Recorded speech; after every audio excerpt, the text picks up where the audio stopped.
Hello everybody, welcome back to the Chico MMA channel.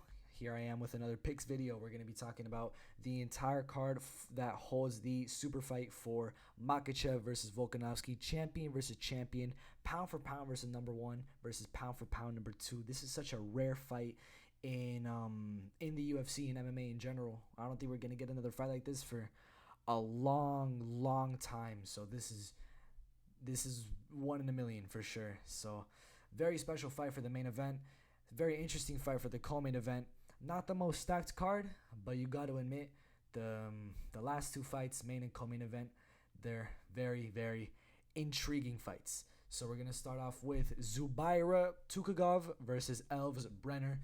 Obviously, Zubaira Tukhugov was meant to fight Joel Alvarez in this fight, but you all had to pull out.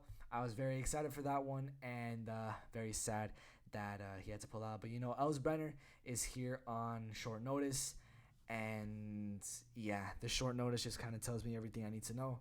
I'll take Tukhugov by a unanimous decision win.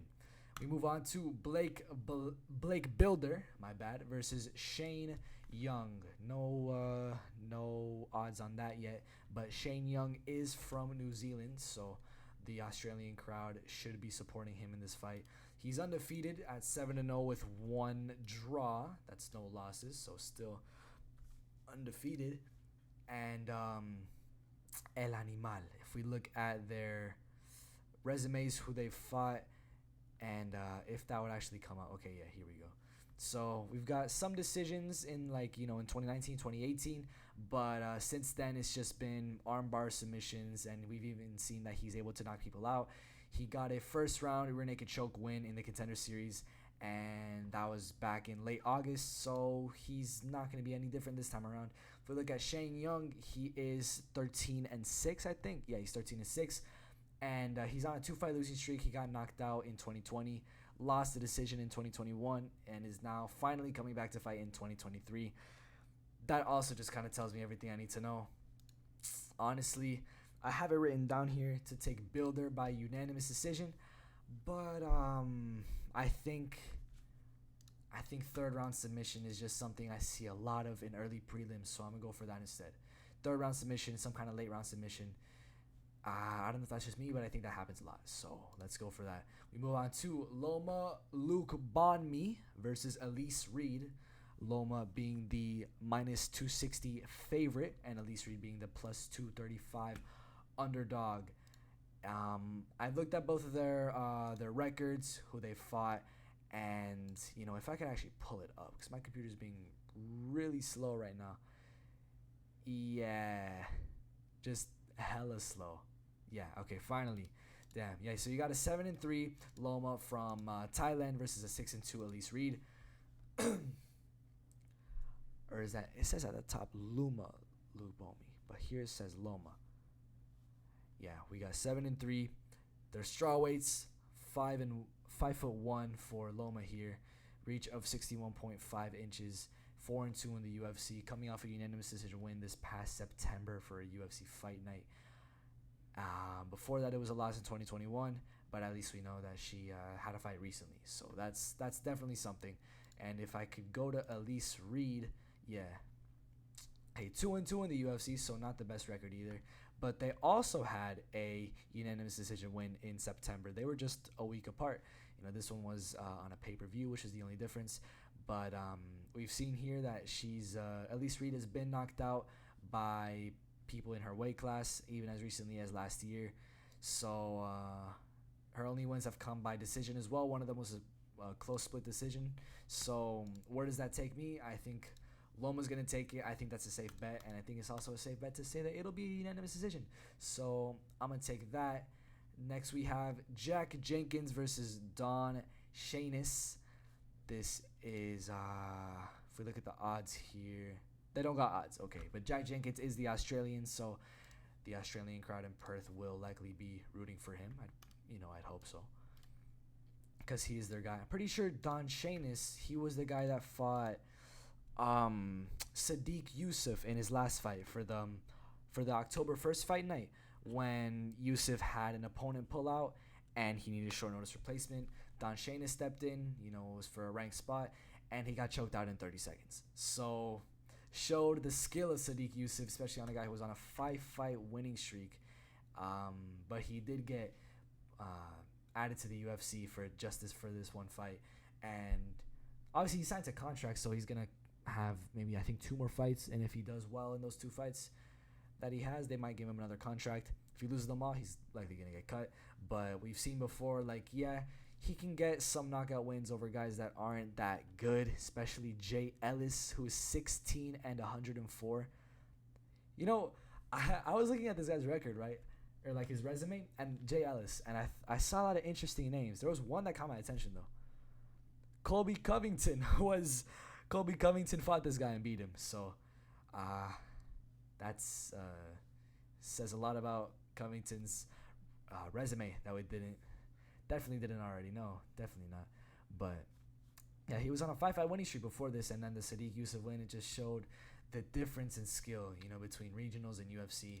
If we look at Jack Jenkins, he is 10-2 in his career. He had a win in the Contender Series. He is on a big winning streak. It was that 7-fight winning streak.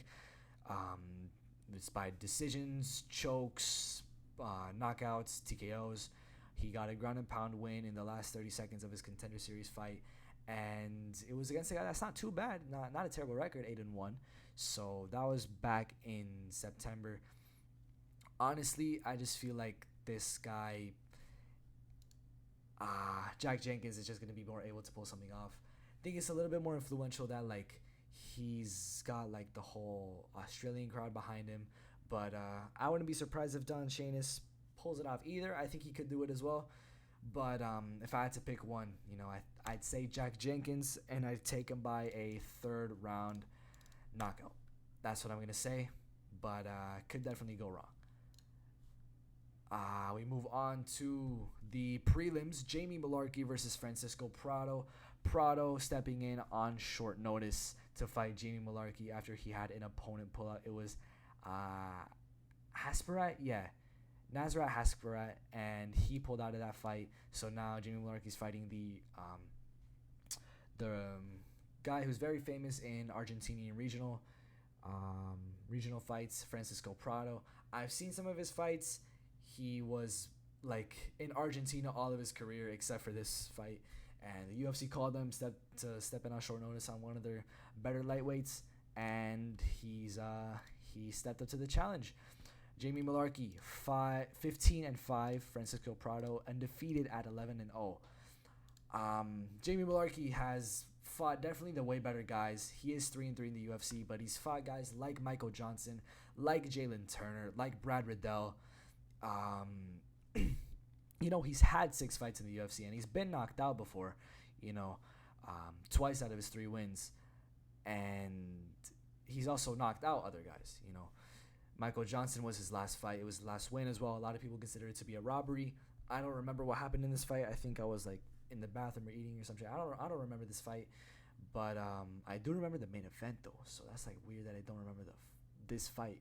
But yeah, Michael Johnson, he ended up losing that split decision, and Jamie Mullarkey kind of gave him an extra little bit of popularity. If we look at Francisco Prado and his record and resume, it's not against the best guys, 13-3, 6-0, 21-15, 8-2, debuting, and then even before that, it was worse. His opponents recently, they haven't been that bad in terms of record-wise. But if we look at his 2 most recent fights, he's been beating them too easily. But if you guys haven't seen his fight with Adrian Perron here, I want to talk about this Adrian Perron fight. Francisco Prado was stuck in a bad, nasty guillotine. It was not good. He got caught in that position. The choke was tight. It was under the neck more than once. And what Francisco Prado did was he pulled through, got out of it, and got the ground and pound in the middle of the round. So that's definitely something. And I saw this other fight. It was a 1st-round knockout. I think it was with Jose Barrios. And that one was brutal too. So, I don't know. It's just what I've seen from Prado is just hella good. We saw what happened with Ismael Bonfim, and it's just making me a bit more, open to the debuting guys. So, what I'm going to say, this might be crazy. I'm going to say Prado, and I'm going to say Prado by round 2 knockout. I think the first round it's either going to be lackluster and like feeling each other out, or somewhat exciting but feeling each other out. Kind of like how Terrence McKinney Bonfim played out in that fight. But yeah, I just think either way he gets something done in the second round. It's probably gonna be a standing TKO, honestly, where Jamie Larkey goes down once and then the referee waves it off. That's kind of the way I see it. But I do think Francisco Prado does make a name for himself in this fight and shows out for Argentina. We're gonna move on to Shannon Ross versus Clayton Rodriguez. Shannon Ross and Clayton Rodriguez. If I could just pull them up real quick. Clayton Rodriguez 7-2. Shannon Ross 13-6. A very big difference in records. They're both flyweights. If we look at Clayton Rodriguez, he did miss weight. That did come out today that he missed weight and had to give up 20% of his purse to Shannon Ross. Fight is still happening though, so that's pretty cool. He's fought in the Contender Series before, but he did lose his UFC debut to CJ Vergara by split decision. So not a terrible loss, but it was quite a bit of a while ago, back in May of last year. So a couple months back. Shannon Ross, if we look at him, he's had one fight on the Contender Series where he lost by knockout, and now all of a sudden he's in the UFC fighting Clayton Rodriguez. So I think that just tells me enough. Maybe I'm missing something. I probably am, but I think I'm going to just go with the safe bet. Rodriguez by decision. I think that's what it'll be. Rodriguez by decision. A lot of, actually all of Clayton Rodriguez's wins in relation to UFC Contender Series, they've all been decisions. One of them was a really close split decision. So what that tells me is that he's goes to the decisions a lot. And we've seen with Shannon Ross that he's gone to fights with decisions. He's gone to a lot of them by decision. So what that tells me is I think this fight will go to a decision if I didn't make that clear enough. And I think whatever happens, it'll just be a Clayton Rodriguez win for sure. But that's my pick. We're going to move on to Joshua Kulibau versus Melsik Bagdasaryan from Armenia. So Josh Kulibau, they're actually even on the odds. They're both minus 110. So we're going to look at them right away. Joshua Kulibau at 10-1 with one draw. Melsik is 7-1 in his career. They're both featherweights. If we look at Kulibau, he's had 4 fights in the UFC, 2 wins, 1 loss, and 1 draw. That draw was with Charles Jourdain. And he's fought decent guys. Jalen Turner, Charles Jourdain, Sungwoo Choi. And if we look at Melsik, The Gun is his nickname. He's just The Gun. I think he's making his debut, right? Oh, no, he's had 2 fights in the UFC already. He's won both of them. He beat Colin Anglin by a knockout, and he went to a decision with Bruno Souza in 2021. So he hasn't fought in a while, but he's had a lot of cancellations as well, so you can't entirely blame the guy. Honestly, I think the difference for me in this fight is going to be the inactivity. Since Melsik had his last fight in 2021, Joshua Kulibau has been a bit more active. He's had a fight back in June. He won that fight, even though it was a split decision. And I feel like he's just fought the way better opponents, win or lose. He's got a bit more experience with a bit more tougher guys. So if I had to pick one, I'd pick Joshua Kulibau.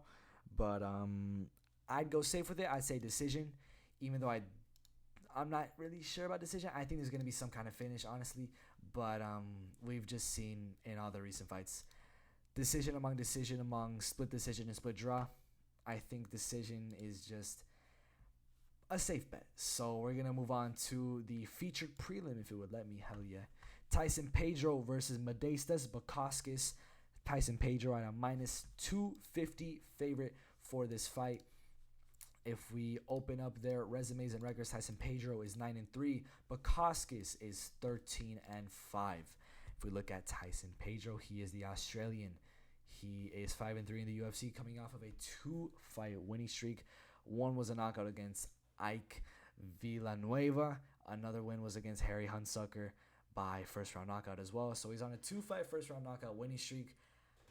Something that's a bit concerning to me, though, is the knockout loss to Shogun and the first-round lost to Oven St. Preux.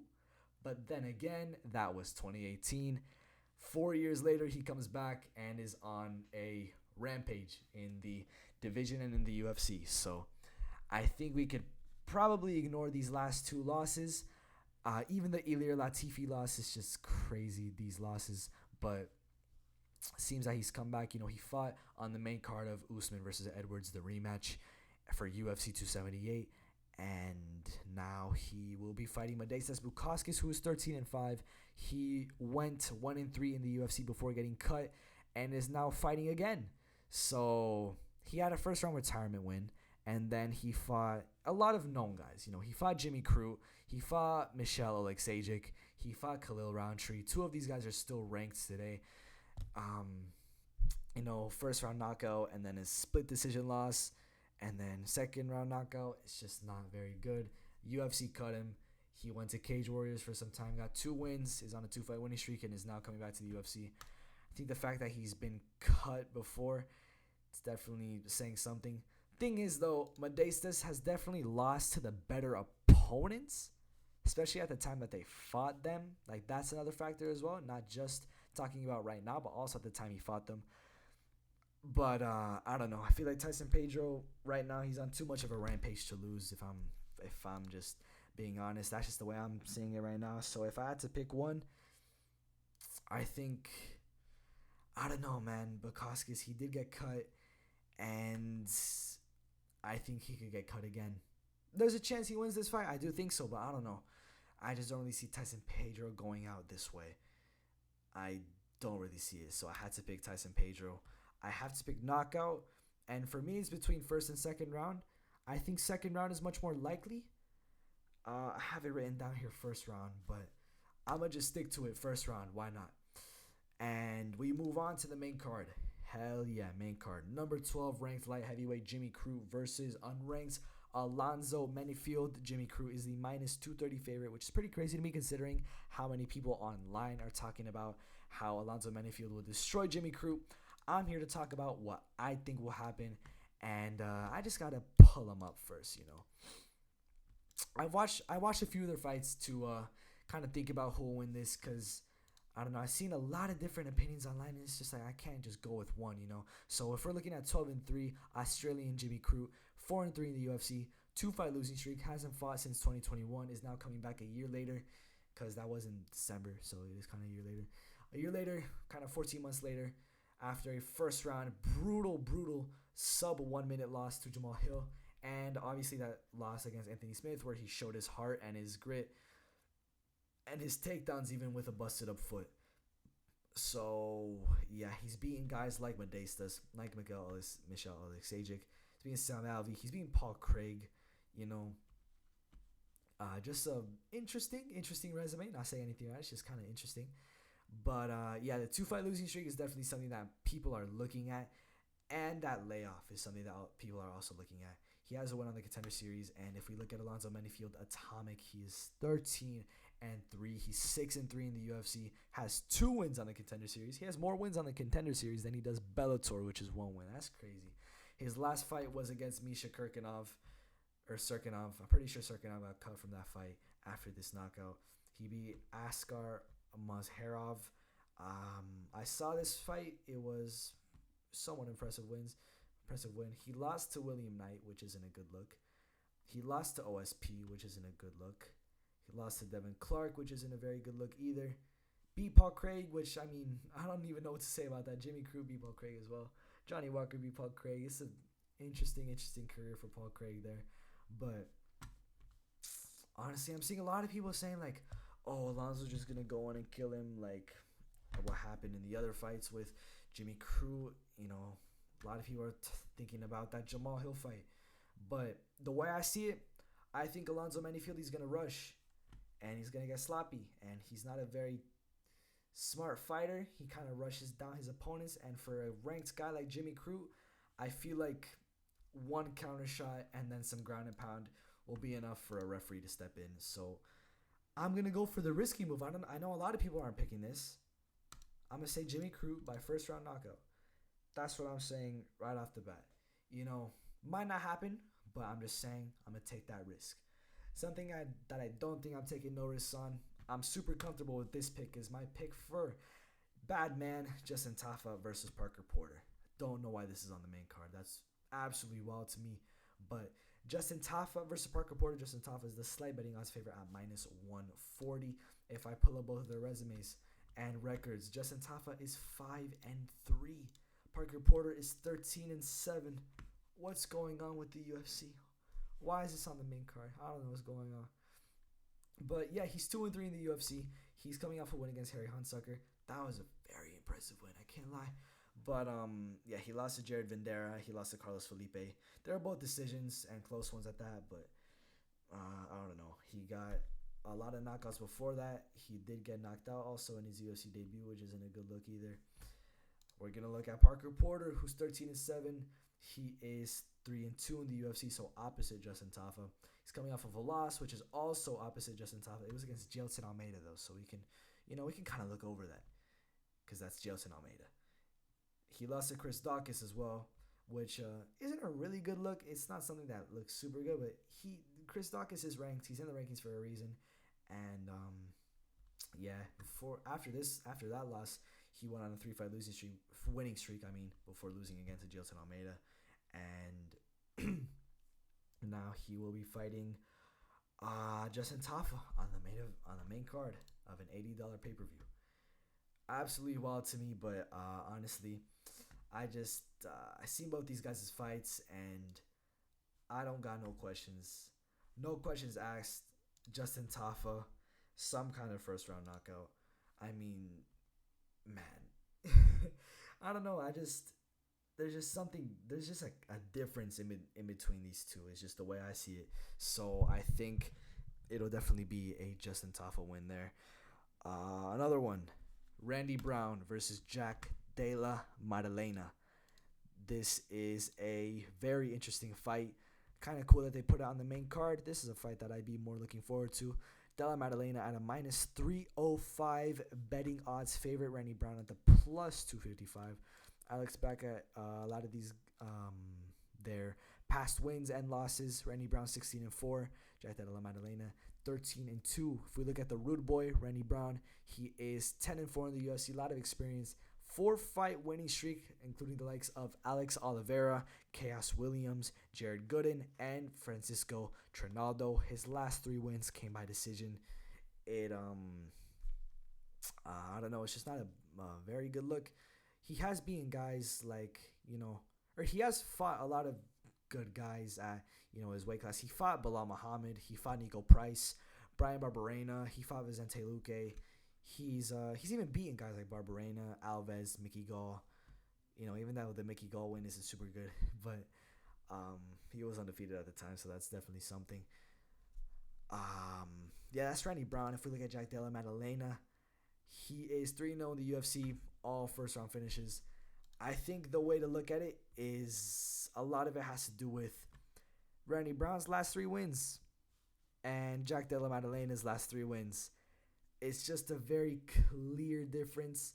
Randy Brown definitely fought the more experienced guys in this time, but Della Maddalena is just getting the more impressive finishes. Doesn't matter who it is, experienced guys, less experienced guys. It just seems to always be some kind of punches. And Della Maddalena's boxing, man, is good. It's good. We've seen him go to decisions before. I think a lot of it has to do with the fact that it was just such a step up. It's kind of like Raul Rosas in the sense of he couldn't really find the finish in his first big step up fight.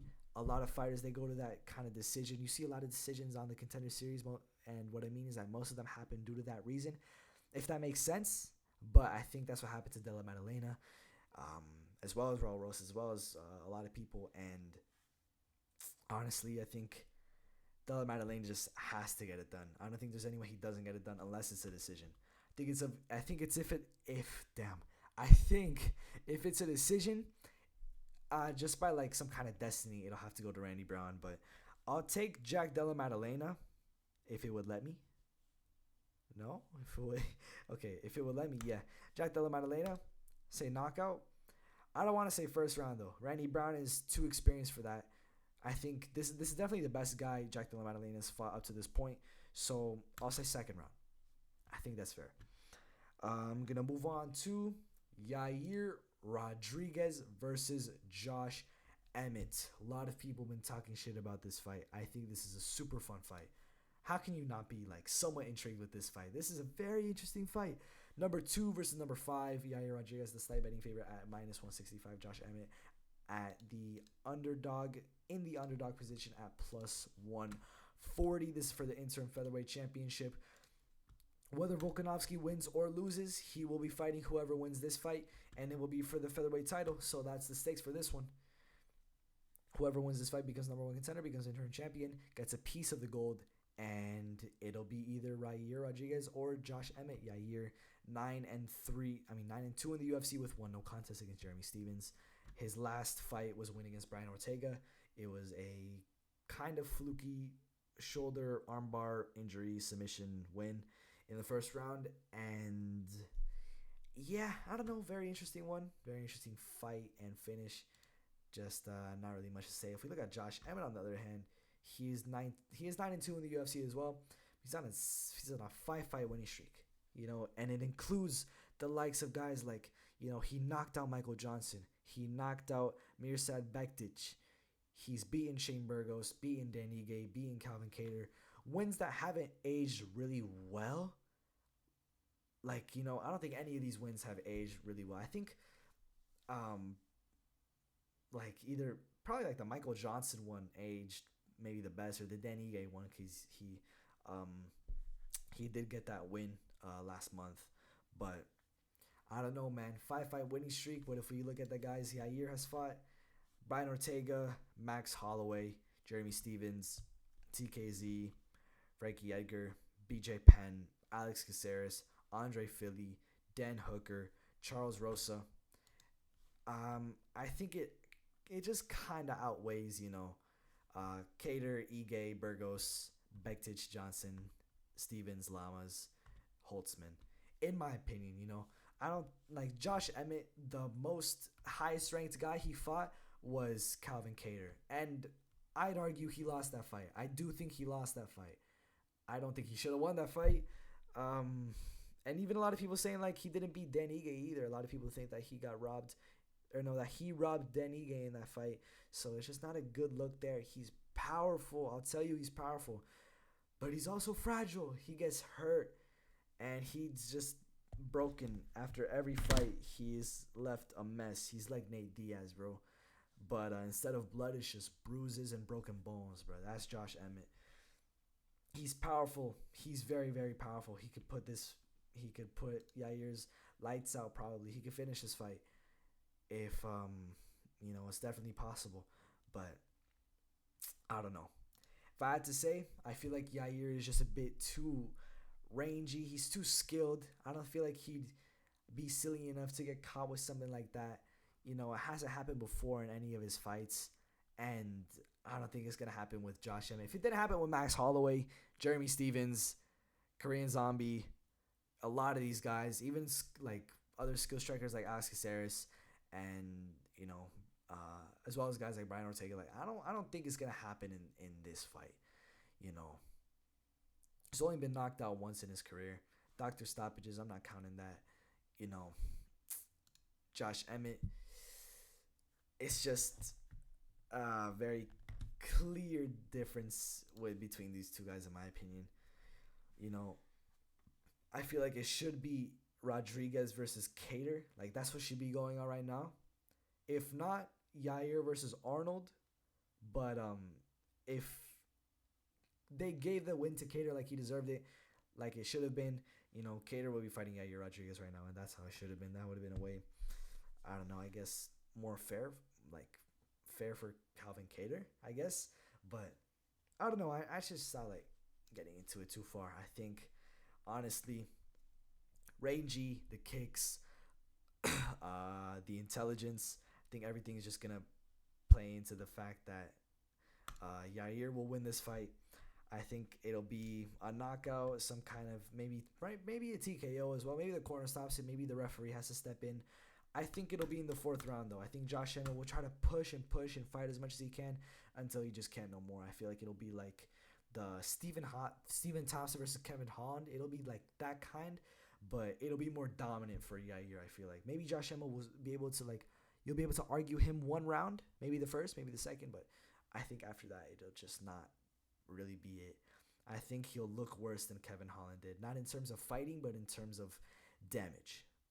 So I don't know. I feel like if everything plays out normally, it should be a Yair Rodriguez win.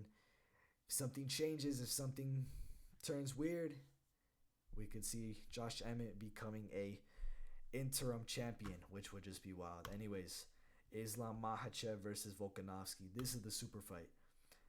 Where are the odds? Where I don't see the odds. I'm pretty sure the odds were like minus 365 for Makhachev when I last saw them, at least. Volkanovski was plus 2 something. And if we pull up both these guys' records, you know, I could pull up so many photos, so many comparisons that people have been posting online. Like, their last fight was against former champions, pound for pound guys, you know, 15 fights in the UFC, or no, was it 15 fights? Like, only one loss in their UFC careers, 11 fight winning streak, 12 fight winning streak, pound for pound number 1, pound for pound number 2, champion featherweight, champion lightweight. Big win streaks, so many wins in their careers and their UFC careers as well. It's just so wild to me. I don't know. It's just so many wins, so many just wins everywhere. So if we look at their last few fights, you know, we look at Makhachev, and we got guys like Nick Lentz, Arman Sarukian, Davey Ramos, Drew Dober, Thiago Moises, Dan Hooker, Bobby Green, and Charles Oliveira. A lot of these wins have aged fairly well. I'll give them that. Dan Hooker is still in the rankings. Even though he was on that losing streak, he did come back. Thiago Moises is a decent fighter. Drew Dober's ranked now. Sarukian is very good. Ramos has been cut. And Oliveira is Oliveira. He's still pound for pound. If we look at Volkanovski, he's beaten Max Holloway 3 times. He beat TKZ, Brian Ortega. He beat Jose Aldo, Chad Mendes, Darren Elkins, Shane Young. It's just much more impressive than Makhachev's last fights as well, and last wins. But here's the thing. That same thing was said for when he fought Oliveira. And what happened there was Oliveira did not win that fight. Very sad about that. Still hurts me to this day. But, you know, I was very confident that the records would, or like the what's it called? The resumes would hold up, but clearly it just didn't. Makhachev just completely ignored that and was able to take away the winning streak and the belt. So it's possible that he does the same here for Volkanovski. Takes the winning streak and takes the pound for pound spot. Listen, I don't. It's just such a tough one to pick because, you know, Volkanovski is just so. Like, you guys have heard it from everybody else already. You don't need me to repeat it. So I think I'll just go ahead and say it. I think Makhachev takes it. I think he takes it by submission. I think it'll be in the 3rd round. Makhachev's just different, and he's heavier, and he's a lot bigger. And his training, his lifestyle, and the way he was brought up, his entire life wrestling with the best wrestlers in the world. Like, he's dominated, beaten everybody that in every fight that he stayed focused in, and I don't think that this one's going to be any different. I think Volkanovski, it'll be debatable to argue him, you know, one of the rounds, maybe the first or second round. I think it'll be the first round. Maybe the first round will be close. It'll be kind of testing. There'll be some wrestling. There'll be some control time. I think round 2 is going to be a little bit more of that. And then round 3, it'll be a good start for Volkanovski, but Makhachev will just take over. I think he'll just take over, and slowly but surely he will get that finish 3 minutes, 4 minutes into the 3rd round. And that's just the way I see this fight playing out. Guys, if you enjoyed, go ahead and subscribe. Been here 35 minutes. That's a bit long. But yeah, this is super fight. This is a super fight, so you can't miss the super fights. Gotta always be excited for the super fights. That's probably why they didn't stack up the card too much, just because y'all should be watching for the super fight anyways. So I don't know. Fight was kind of underpromoted. Whole event was kind of underpromoted.